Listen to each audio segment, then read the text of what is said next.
Michael Jackson 150 साल जीना चाहता था। किसी के साथ हाथ मिलाने से पहले दस्ताने पहनता था, लोगों के बीच में जाने से पहले मुंह पर मास्क लगाता था। उसकी देखरेख करने के लिए उसने अपने घर पर लगभग 12 डॉक्टर नियुक्त किए हुए थे, जो उसके सर के बाल से लेकर पांव के नाखून तक की जांच दिन प्रतिदिन किया करते थे। उसका खाना लेबोरेटरी में चेक होने के बाद उसे खिलाया जाता था। उसको व्यायाम कराने के लिए 15 लोगों को रखा हुआ था।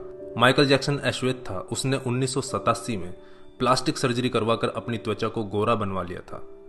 अपने काले माँ बाप और काले दोस्तों को भी उसने छोड़ दिया। गोरा होने के बाद उसने गोरे माँ बाप को किराए पर लिया और अपने दोस्त भी गोरे बनाए।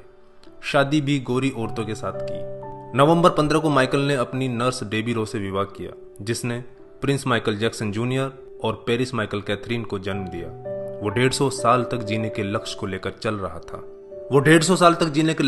चल रहा था। हमेशा ऑक्सीजन वाले बेड पर सोता था। उसने अपने लिए अंगदान करने वाले डोनर भी तैयार कर रखे थे, जिन्हें वह खर्चा देता था, ताकि समय आने पर उसे किडनी, फेफड़े, आंखें, किसी भी शरीर के अंग की जरूरत पड़े तो वह उनको आकर दे दे। उसको लगता था कि पैसे और अपने रसूख के बदौलत मौत को भी चकमा दे सकता है, लेकिन वह गलत साबित हुआ। 25 जून 2009 को उसके दिल की धड़कन रुकने लगी। उसके घर पर 12 डॉक्टर्स की मौजूदगी में हालत काबू में नहीं आई। सारे शहर के डॉक्टर उसके घर पर जमा हो गए, वह भी उसे नहीं बचा पाए। उसने 25 साल तक बिना डॉक्टर से पूछे कुछ नहीं खाया था।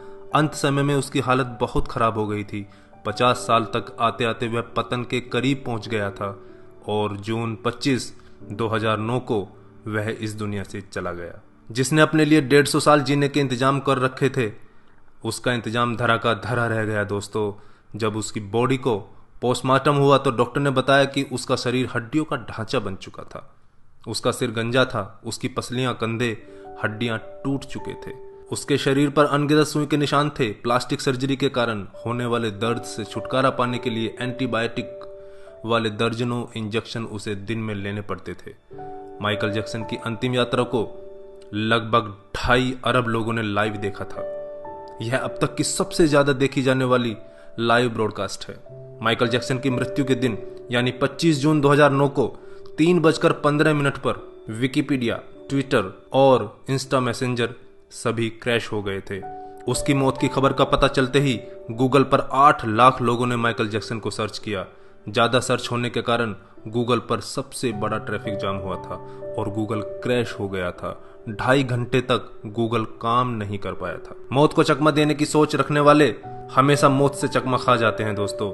कुल मिलाकर सार यही है कि बनावटी दुनिया के बनावटी लोग कुदरती मौत की बजाय बनावटी मौत ही मरते हैं।